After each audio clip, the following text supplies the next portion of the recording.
The silent ghost, the darkness of space stretched endlessly in all directions. Stars glowed like distant diamonds against the black canvas of the void.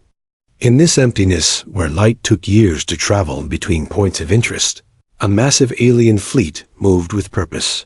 The Storm Rider led the formation. It was a beautiful ship, built by the finest engineers of the Galactic Council. Its hull shimmered with energy shields that could deflect asteroid impacts. Its sensors could detect a grain of sand from 1,000,000 miles away. Captain Rex stood on the bridge, his forearms clasped behind his back, watching the void ahead. "Captain, we have something," Lieutenant Tom announced from his station. His voice carried surprise. They had been scanning this dead sector for weeks, finding nothing but rocks and frozen gas. "What is it?" Rex asked, moving closer to the sensor display. "A ship, sir. Very large. No energy signatures. No heat. No movement." Tom adjusted his controls, bringing up a visual. "It appears to be ... human." The bridge fell silent. Every officer turned to look at the screen.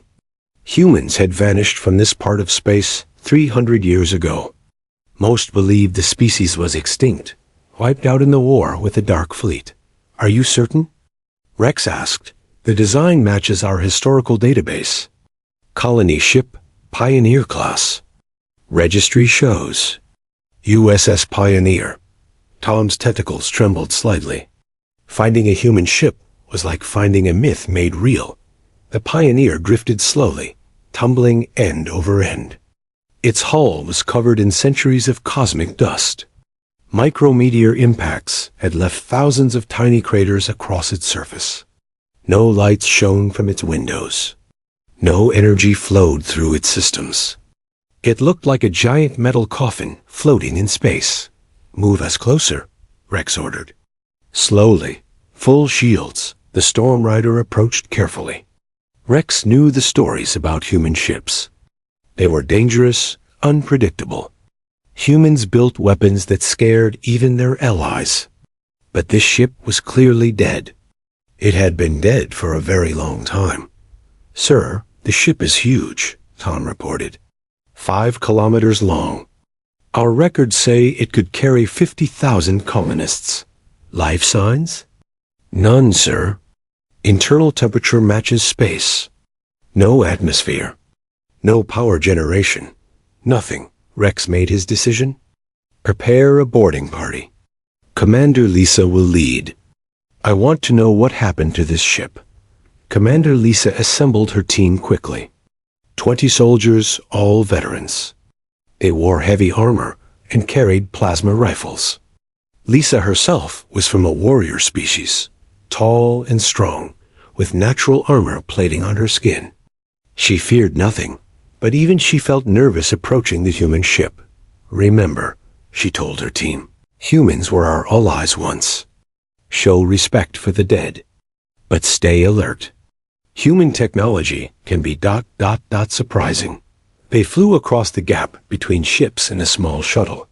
The Pioneer grew larger and larger until it filled their entire view. Up close, they could see details. Weapon ports, all cold and silent. Observation decks with shattered windows. The name USS Pioneer, painted on the hull, faded but still readable. "There," Lisa pointed. "Emergency airlock. We'll cut through there." The cutting took an hour. Human ships were built strong. Their hull metal was designed to survive anything space could throw at them. Finally, the airlock door fell inward with a silent crash. Lisa went first, her rifle ready. Her helmet lights pierced the darkness beyond. A corridor stretched ahead, covered in frost. Ice crystals sparkled on every surface. The artificial gravity was off, so she activated her magnetic boots. "Move in." "Stay together," she ordered. They floated through the frozen corridors. Everything was preserved perfectly by the cold. They saw photographs still stuck to walls, images of Earth, blue and green and beautiful. Children's drawings were frozen to bulletin boards. A coffee cup floated past, its contents a solid block of ice dot. Then they found the first bodies. A family, man, woman, 2 children, floating in what looked like a common area. They were frozen solid, preserved perfectly. Their faces showed no signs of panic. They looked peaceful, as if they had simply gone to sleep. "Sir," one soldier called out. "You should see this." Lisa moved to where the soldier pointed.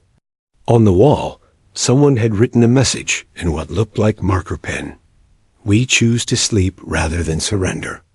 Wake us when the stars are safe again." "What does it mean?" the soldier asked. Lisa didn't answer. She was starting to understand. This wasn't a disaster. This was planned. They continued deeper into the ship. The medical bay was organized, supplies carefully stored. The armory was locked, but intact. Everything suggested an orderly shutdown, not a catastrophe. "Commander, we've reached the reactor room," a team reported over radio. "Status?" "The reactor is perfect, Commander. No damage. It was shut down properly, by the book." Someone turned it off on purpose. Lisa felt a chill that had nothing to do with the cold. "Continue to the bridge." The bridge doors were sealed. They had to cut through these too. Inside, they found more frozen bodies at their stations. But the captain's chair drew their attention. A human male sat there, frozen like the others, his hand resting on a red lever. Lisa floated closer. The lever was labeled Protocol 7 in multiple languages. She didn't know what it meant, but it seemed important. The captain's other hand held a data pad, its screen dark. "Tom, scan everything. I want to know what happened here." As Tom worked, Lisa studied the captain. His uniform name tag read Captain John Wilson. His eyes were closed. He looked peaceful, determined even in death. "Commander," Tom's voice was urgent. "The computer core. It's not dead. It's single quotes S. sleeping." "What do you mean?" "Low power mode. Minimal functions.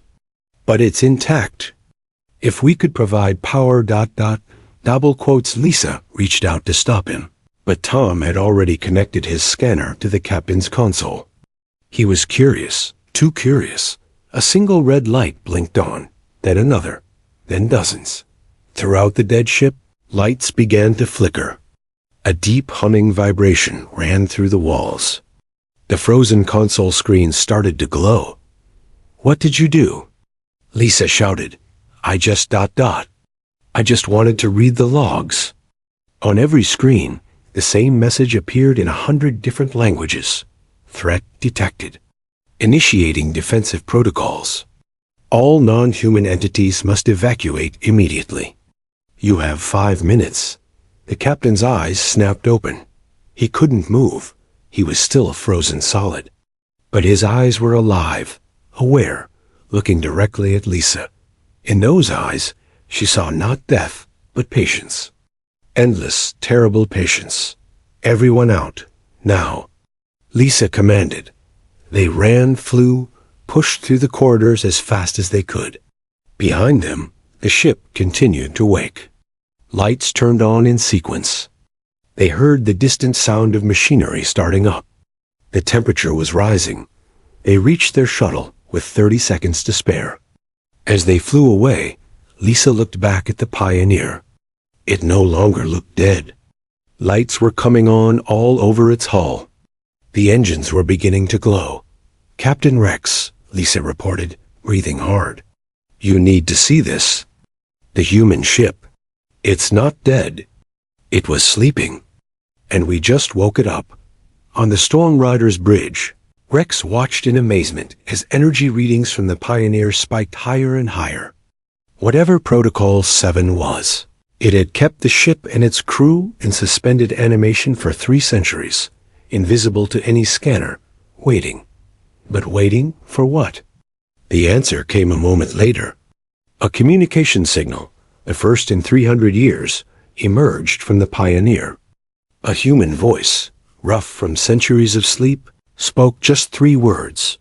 Humanity still lives. Asterisk, the sleeping giant wakes commander. Lisa's shuttle barely made it back to the Storm Rider before the human ship's transformation began in earnest. Through the viewport, the entire alien fleet watched something impossible happen. The USS Pioneer was coming alive. It started deep in the ship's core. The fusion reactor, cold for 3 centuries, began its ignition sequence. First, a faint glow appeared in the engine sections. Then brighter. Then a brilliant blue-white fire that lit up space around them. The dead ship's heart was beating again. Energy output is climbing, Tom reported, his voice shaking. It's already past what our best warships produce. Still climbing. Captain Rex stood perfectly still, watching. He had lived for 200 years. He had seen many things, but he had never seen the dead return to life. Throughout the Pioneer, ancient systems activated in sequence. The ship's AI, dormant for so long, ran through millions of diagnostic checks in seconds. Broken components were bypassed. Backup systems came online. The ship was healing itself, fixing what time had damaged. In the cryo bay, the most important process began. 50,000 pods lined the massive chamber. Each one held a human in deep freeze, their bodies cooled to just above absolute zero. Now, the thawing sequence initiated. Slowly, carefully, bringing them back from the edge of death. Pod 1 held Captain John Wilson. His revival took priority. The ship needed its captain. Nanobots in his blood activated first, repairing cellular damage from the long freeze. His temperature rose degree by degree. His heart, still for centuries, gave its first weak beat. Then another, stronger. John's first sensation was pain. Every nerve screamed as feeling returned. His lungs burned as they drew their first breath. But he was alive.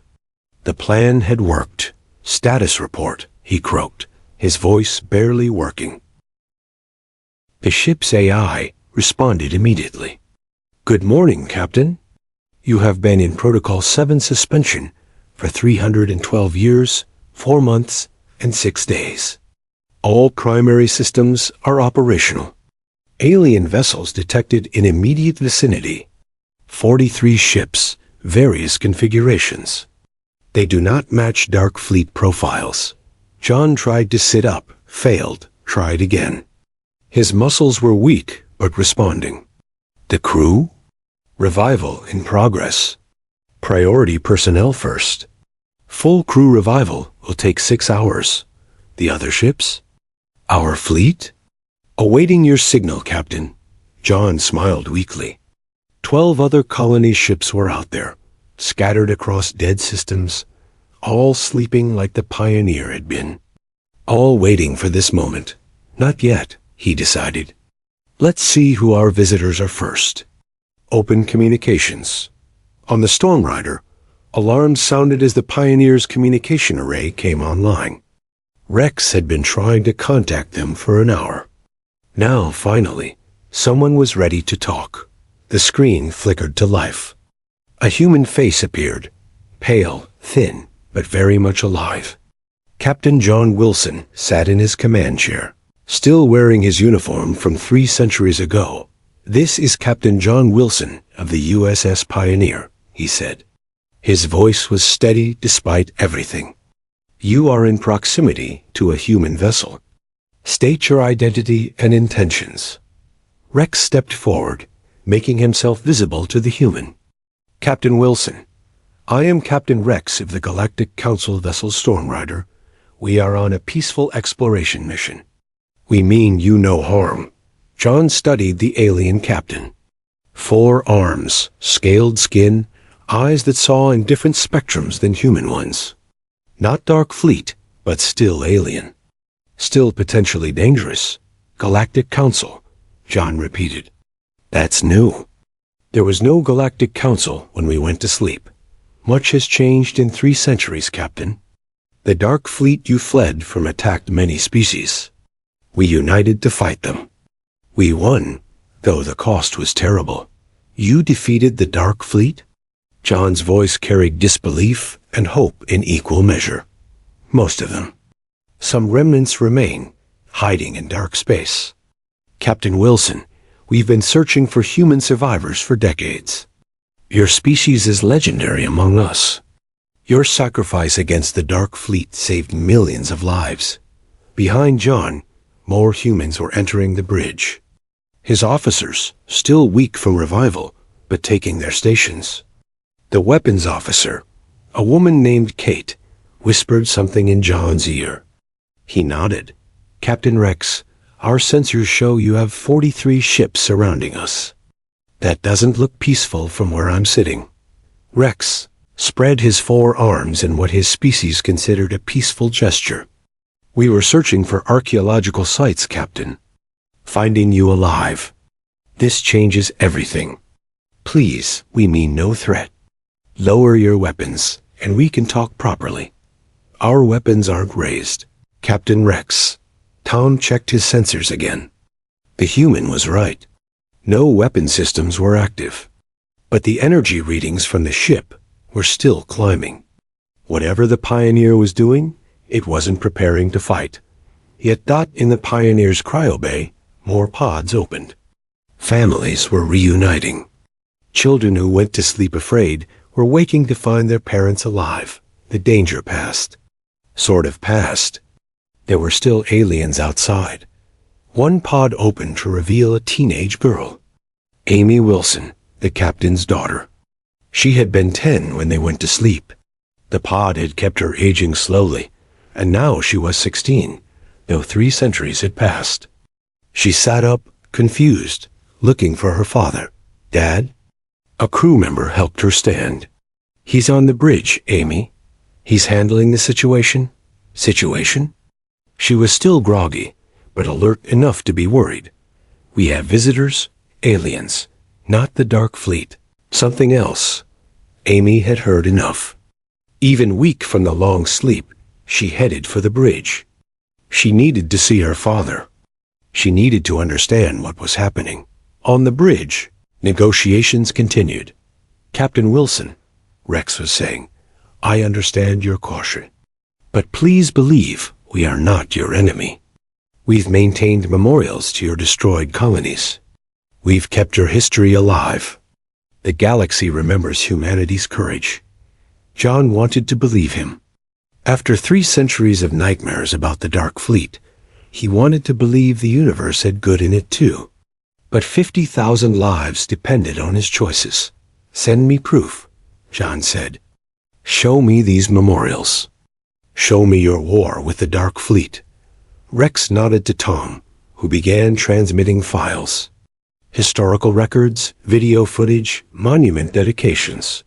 The bridge screens filled with images of alien worlds honoring human dead.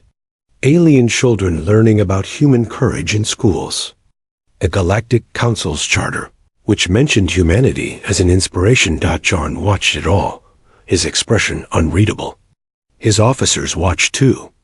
Kate kept her hand near the weapons controls, just in case. Then Amy walked onto the bridge. Dad? John turned, his stern expression melting. Amy, you're awake. She hugged him and looked at the screens. At the alien captain watching them. She was young, but she understood the weight of this moment. They don't look like the Dark Fleet, she said simply. No, they don't, John agreed.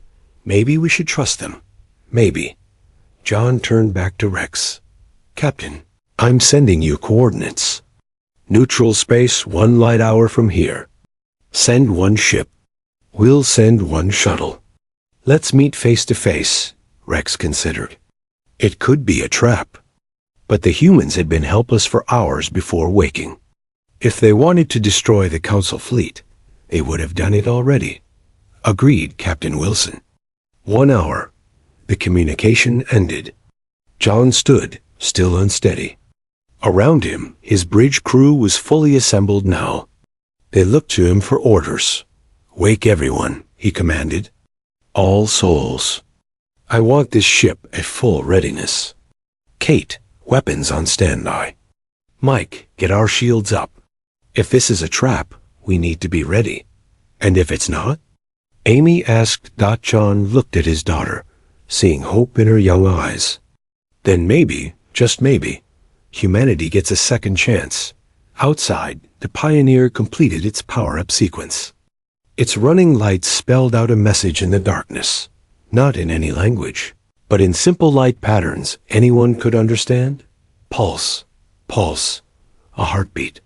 Humanity's heart, beating again after 3 long centuries of silence in the void around them. Unseen by the Council's sensors, 12 other heartbeats began to answer. The sleeping fleet was waking up. Humanity was coming back, but for now, John had a meeting to prepare for. One conversation that would decide the future of 50,000 souls. No pressure at all. He looked at the data pad in his hand, the one he'd held while frozen. On it, the last words he'd written before Protocol 7. "If you're reading this, we survived. Now we must learn to live again. Time to see if the galaxy had room for humanity's return." Asterisk. Echoes of the past. The meeting point was empty space, far from any celestial body. Just darkness and distant stars. John's shuttle arrived first, accompanied by 2 guards. They waited in silence, watching their sensors. The Council shuttle appeared exactly on time. Sleek and elegant, it moved with grace through the void. Both shuttles matched speed and trajectory, floating side by side with only 100 meters between them. John suited up. Old habits from the war.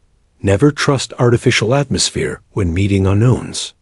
His guards, Alex and Maria, did the same. They activated their magnetic boots and stepped out into space. Captain Rex emerged from his shuttle with 2 of his own guards. The alien captain moved differently in 0 gravity, his 4 arms giving him better control.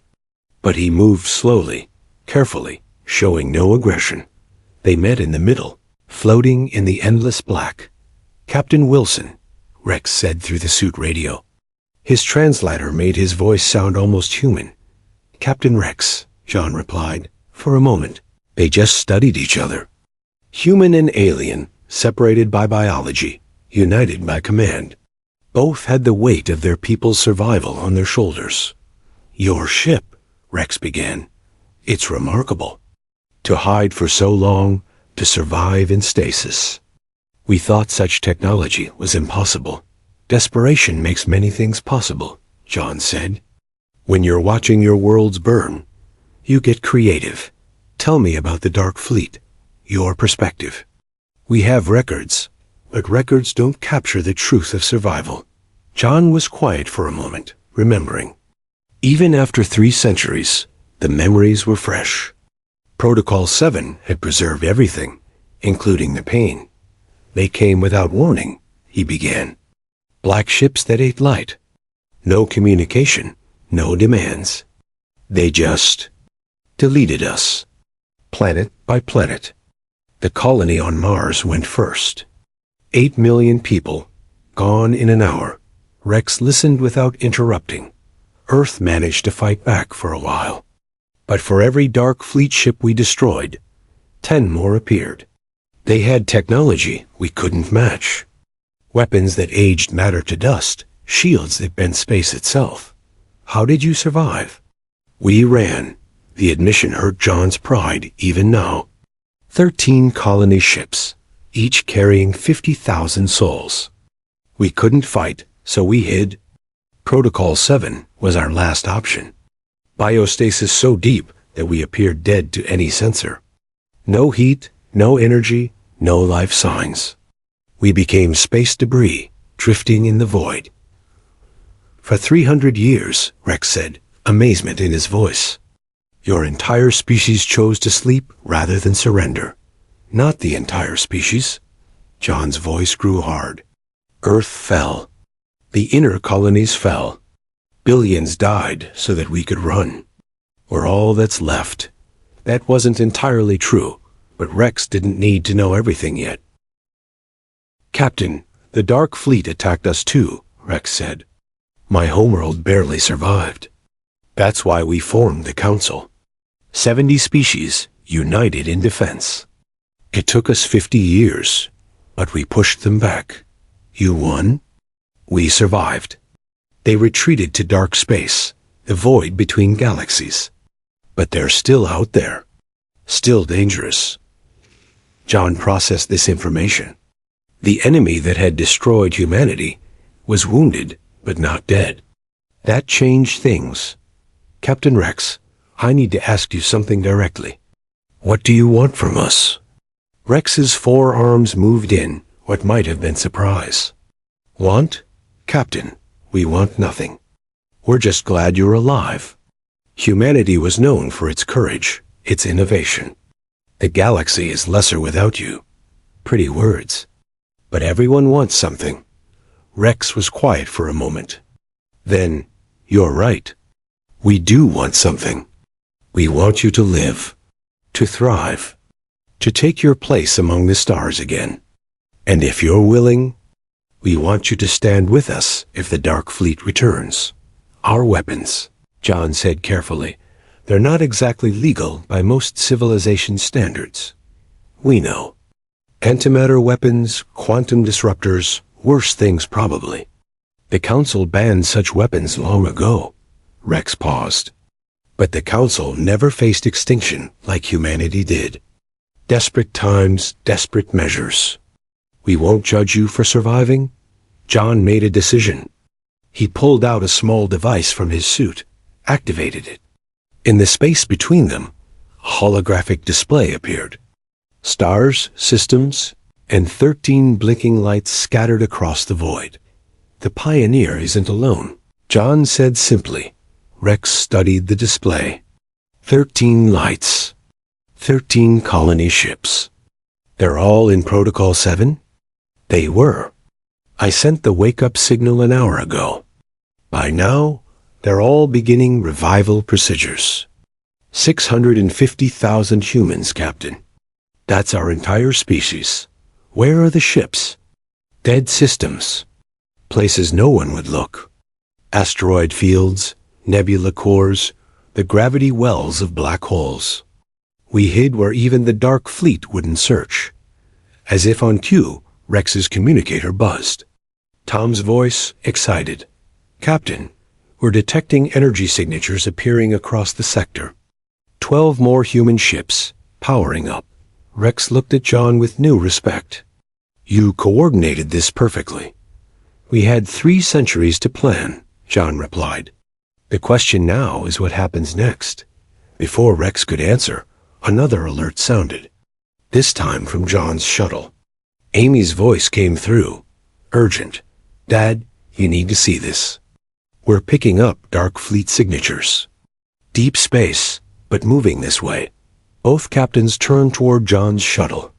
On its hull display, sensor data showed the unmistakable energy pattern of Dark Fleet vessels. 100 ships, maybe more, emerging from the void between galaxies. How long until they arrive? John asked. At their current speed, maybe 10 days, Amy replied. Rex's guards were getting similar information. The alien captain's scaled skin changed color, his species' sign of stress. This is not coincidence, Rex said. They must have detected your awakening. The energy surge from 13 colony ships coming online ... would be visible for light years, John finished. We knew the risk, but we couldn't hide forever. The Council fleet here is just an exploration group. 43 ships. We can't fight a Dark Fleet armada. John looked at the alien captain, evaluating. Then he made another decision, perhaps the most important of his life. Captain Rex, how fast can the Council mobilize a war fleet? Our fastest ships could be here in 8 days. But it won't be enough. Not against 100 Dark Fleet vessels. What if you had help? John asked. What if you had human weapons? Human shields? Human tactics? Rex's four eyes widened. You're offering an alliance? I'm offering a trade. You help us find new homes for our people, worlds where we can rebuild.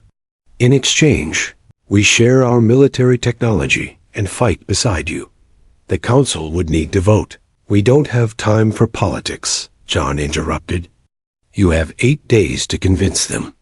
Meanwhile, my ships will start preparing for war. We've been running battle simulations for 3 centuries, even in our sleep. We're ready. Rex extended one of his arms. John recognized it as an offer to shake hands, or the alien equivalent.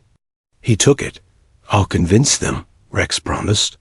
The council will stand with humanity. They returned to their shuttles. As John's shuttle headed back to the Pioneer, Amy spoke up. Dad, do you trust him? I trust that he fears the Dark Fleet as much as we do. For now, that's enough. Back on the Pioneer, John called a meeting of all 13 captains. The quantum communication system connected them across thousands of light years. Holographic figures appeared around the conference table. Captain Mike of the USS Defiance spoke first. John, my ship is combat ready. Whatever you need. Captain Anna of the USS Hope was more cautious. We have 15,000 children aboard. I won't risk them without good reason. The Dark Fleet is coming, John said simply. We can run again, find another place to hide. Or we can make a stand with the Council. These aliens, Captain David of the USS Horizon asked, can we trust them? Maybe, maybe not. But they're fighting the same enemy. That makes them allies, at least for now. The debate continued for hours. Some captains wanted to run deeper into space. Others wanted to fight. A few suggested surrendering to the Council, hoping for protection. Finally, Amy asked to speak. The teenager stood before 13 of humanity's most experienced leaders. I was 10 when we went to sleep, she said. I dreamed of Earth every night for 300 years. The blue skies, the green grass, the oceans. I'll never see Earth again. None of us will. The captains listened in silence. But my children might see a new Earth, a new home. If we run now, we'll run forever. If we fight, maybe we can finally stop running. Maybe we can finally go home. Her words carried weight beyond her years. The captains voted. 8 for alliance, 5 against. Democracy, even at the edge of extinction. It's decided then, John announced. We fight. All ships begin combat preparations. Upload the weapons modifications to the Council fleet. It's time to show the Dark Fleet that humanity isn't extinct. As the meeting ended, John stood on his bridge, looking at the stars. Somewhere out there, the Dark Fleet was coming.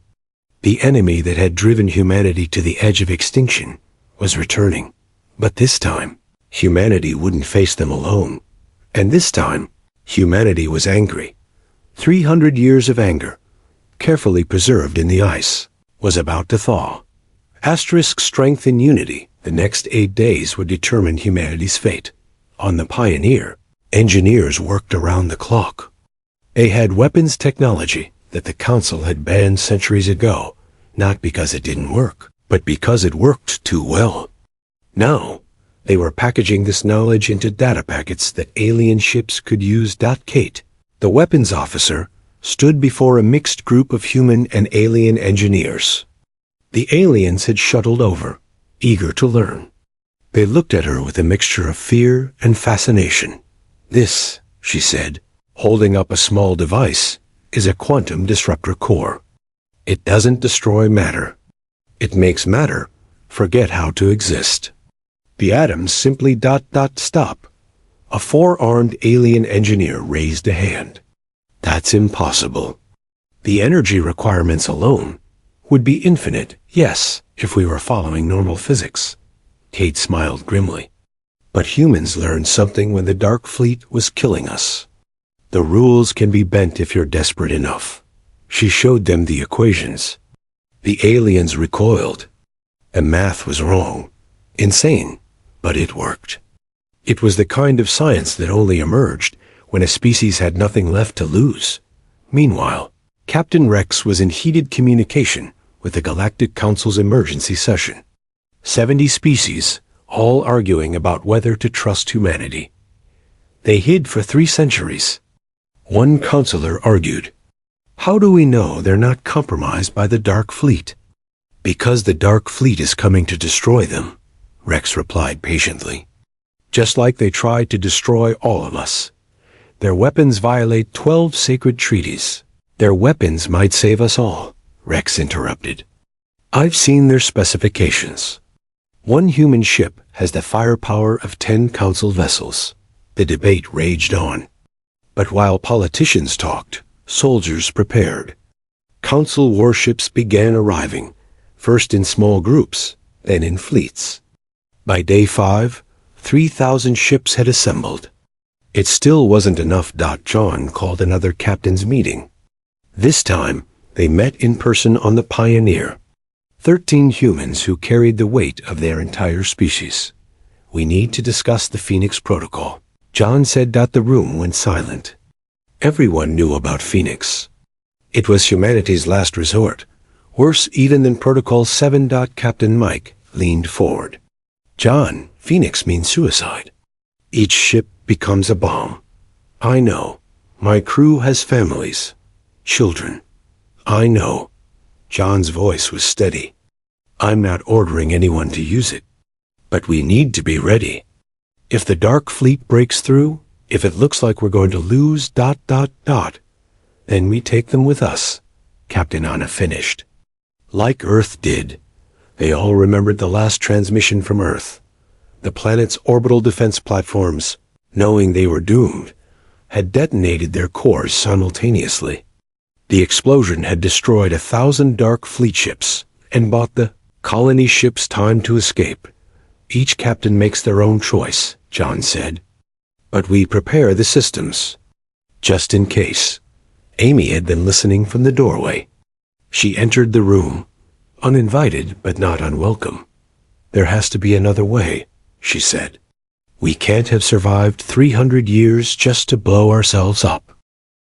"Sometimes, Amy, the best victory is making sure your enemy loses too," Mike said gently. "That's not victory. That's just revenge." Before anyone could respond, alarms sounded. The Dark Fleet had accelerated. They would arrive in 2 days, not 3. The preparation became frantic.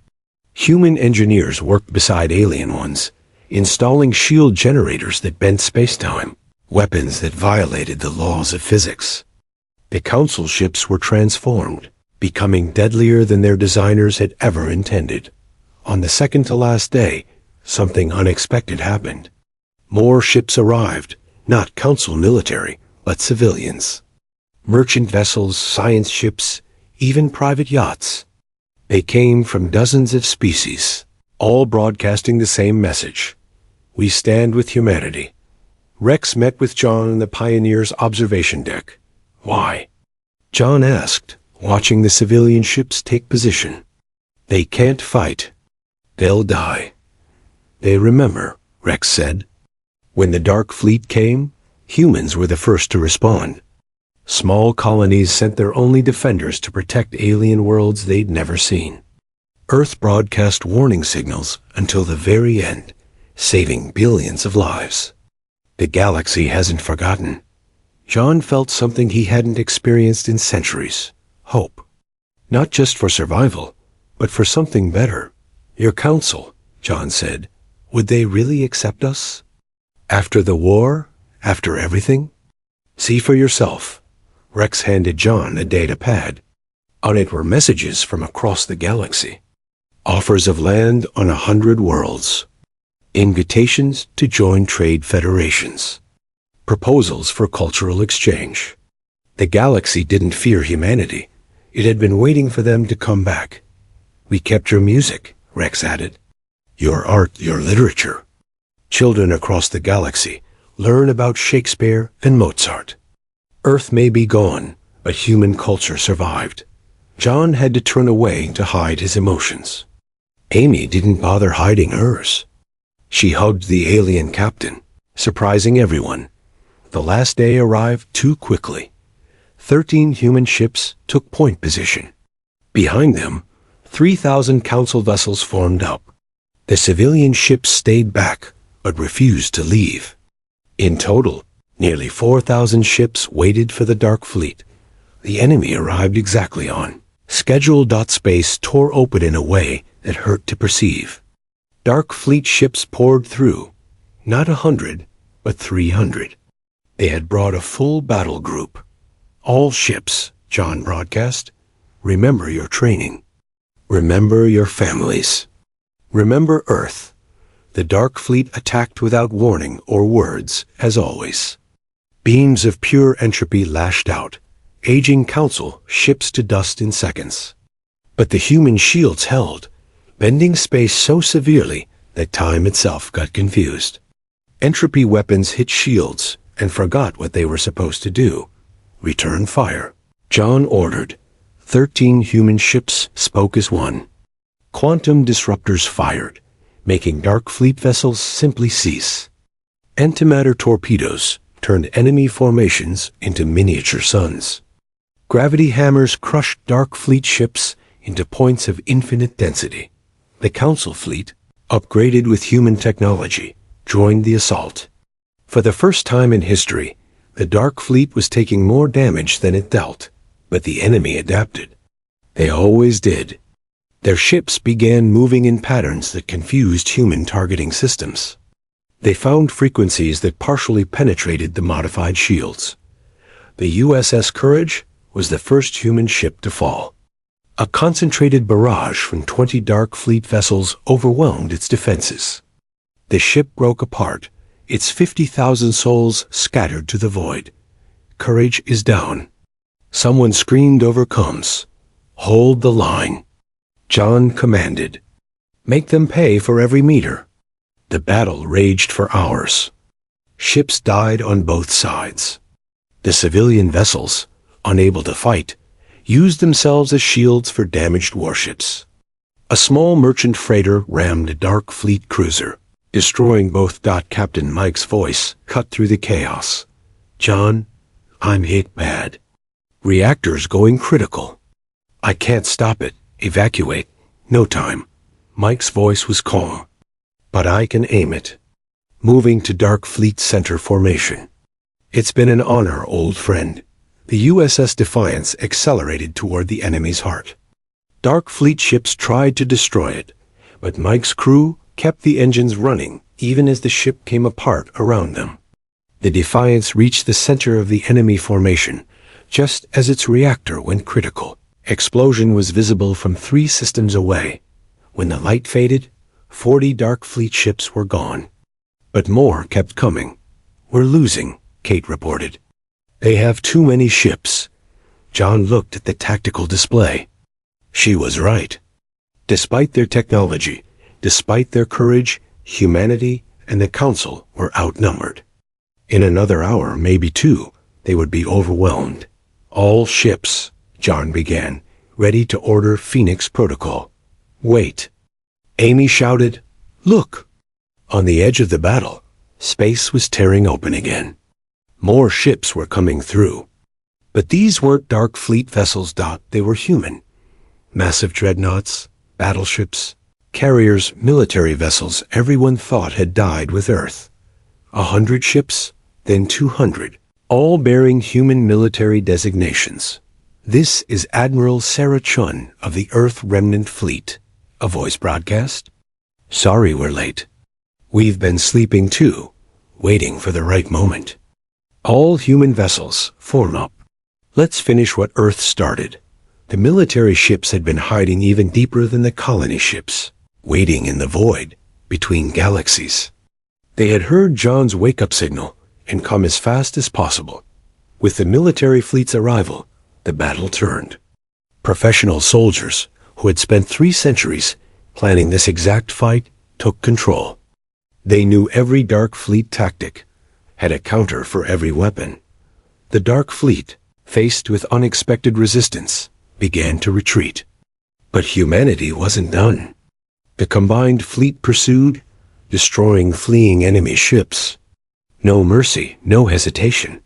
The Dark Fleet had shown none to Earth.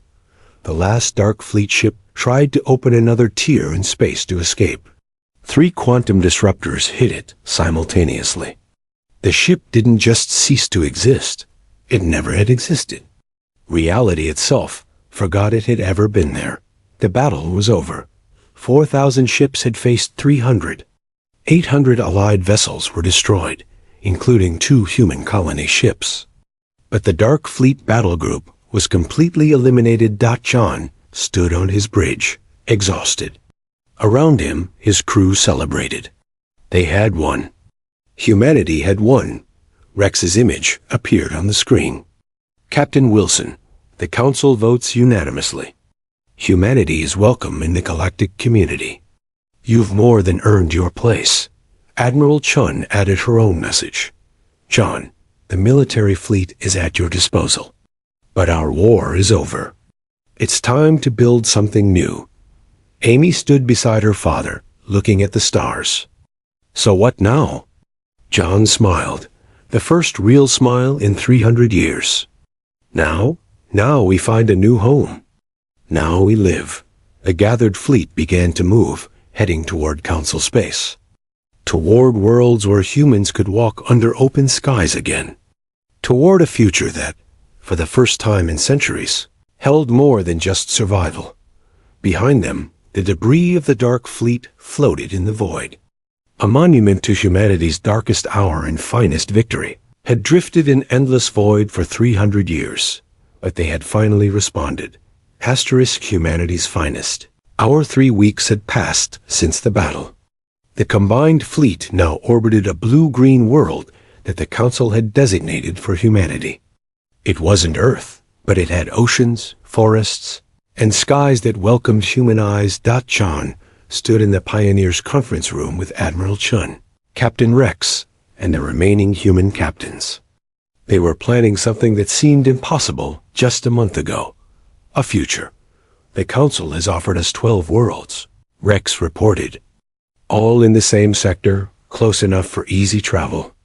You could rebuild your entire civilization. Admiral Chun studied the star maps. My military fleet will establish defense stations around each world. We'll never be caught unprepared again. That's not enough, John said, surprising everyone. Defense isn't enough. We need to be part of the galaxy, not just hiding behind walls. Amy entered the room with a group of young humans and aliens. They had been working on something together. Dad, we have a proposal, Amy said. She activated a holographic display. Unity Station. A space habitat where human and alien families can live together. Where our children can grow up as friends, not strangers. The design was ambitious. A massive station that could house 1 million beings, with sections adapted for different species' needs. Schools where human children would learn beside alien ones. Markets where cultures would mix and blend. Asterisk. Who designed this? Admiral Chun asked. We did, Amy said, gesturing to her mixed group. Humans and Council species, working together. Just like we did in the battle. John felt pride swell in his chest. The younger generation understood something important. Survival wasn't enough. Humanity needed to live, to grow, to become part of something larger. The Council will support this, Rex said. I'll make sure of it. But even as they planned for peace, danger still lurked. Long-range sensors had detected movement in dark space. The Dark Fleet's main force, the one that had destroyed Earth, was stirring. This hadn't been the end. It had been a test. Admiral Chun called a private meeting with John. We need to tell them about Phoenix Protocol, she said. The real one, John nodded. What the other captains knew as Phoenix was actually Phoenix Beta, a ship self-destruct system. But Phoenix Alpha was something else entirely. They called the full leadership together, human and Council both.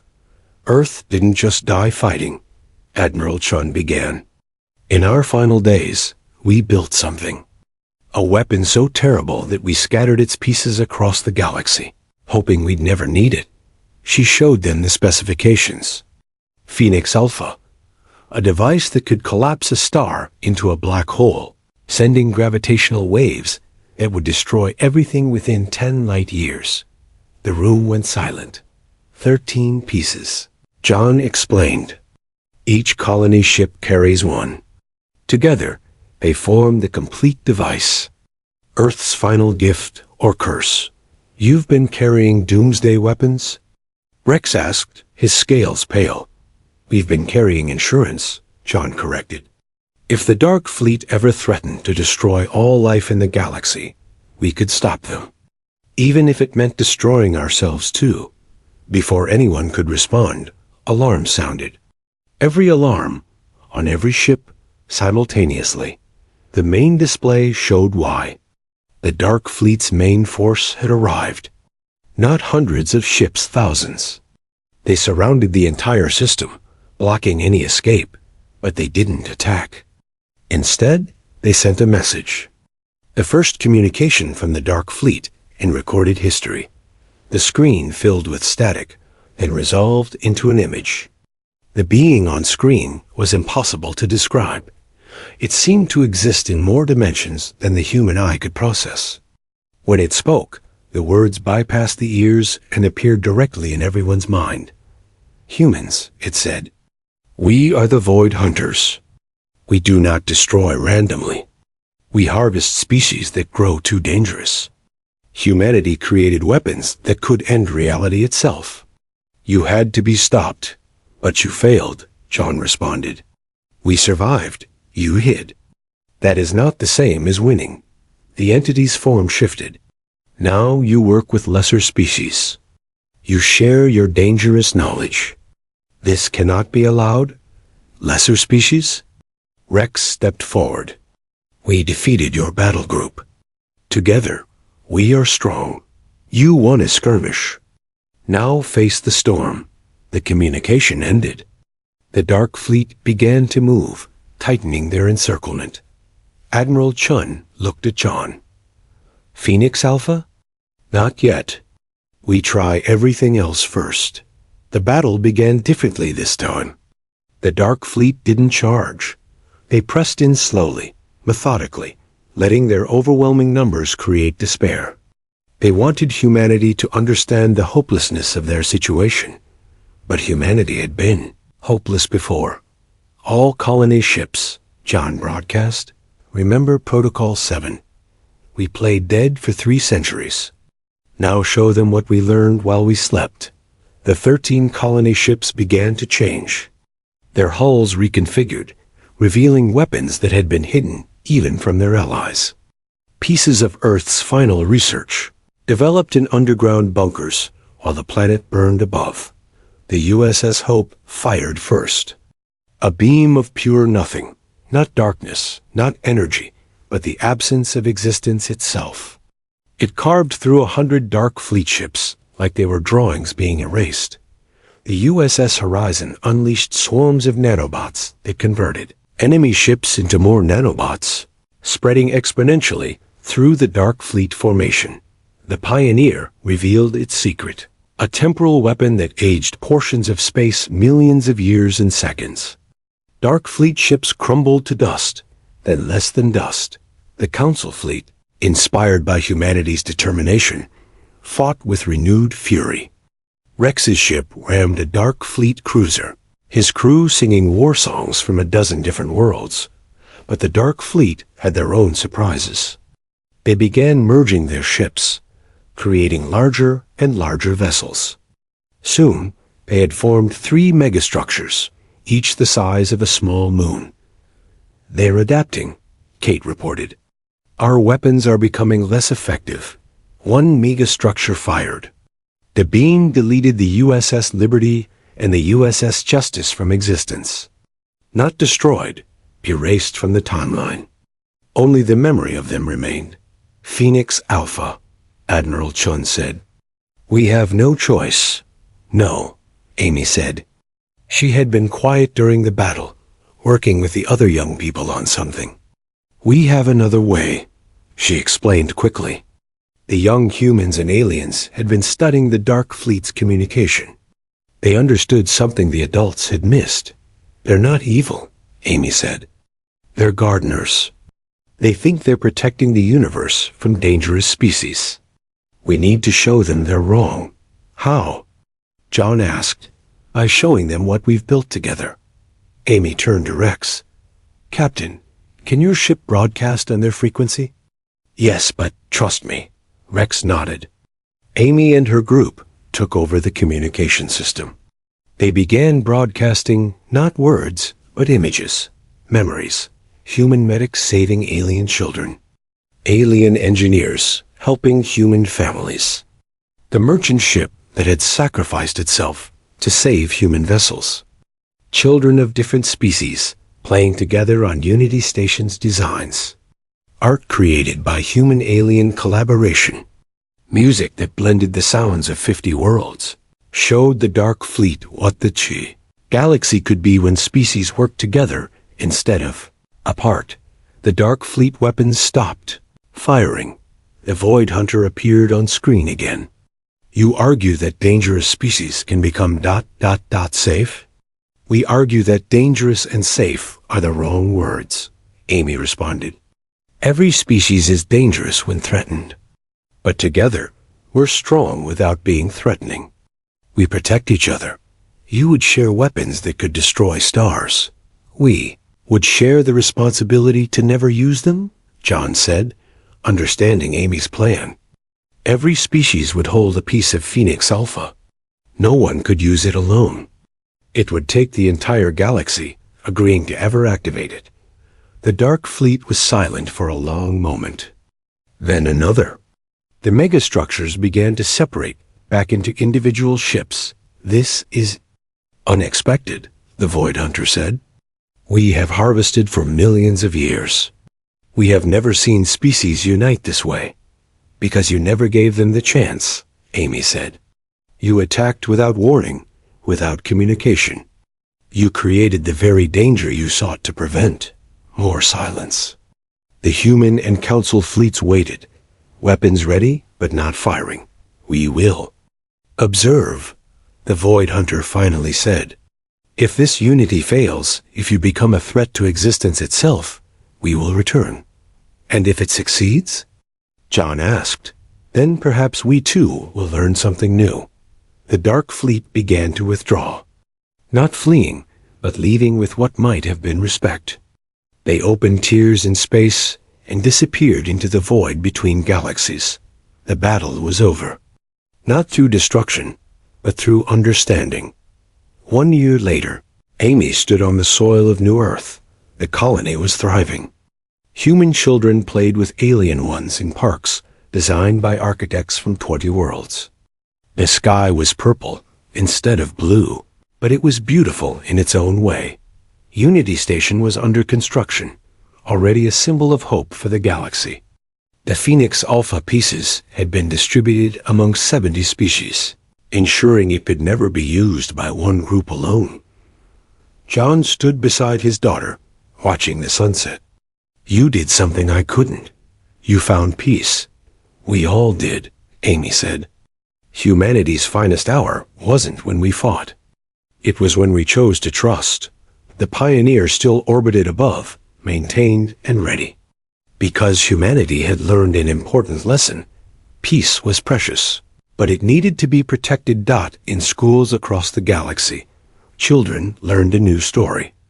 How humanity drifted in endless void for 3 centuries. How they finally responded when called. And how they helped the galaxy find something better than victory. They found unity. Captain John's final log entry read, "We lost Earth, but we gained the stars. We lost billions, but we saved trillions. We were pushed to the edge of extinction, but we came back stronger. Not because of our weapons or our technology, but because we never forgot how to hope. And because a teenage girl reminded us that the best response to hatred isn't more hatred. It's showing them a better way."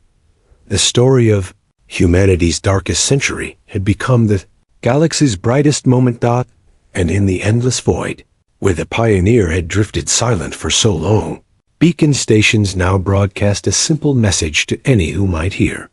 This is humanity. We survived. We evolved. We united.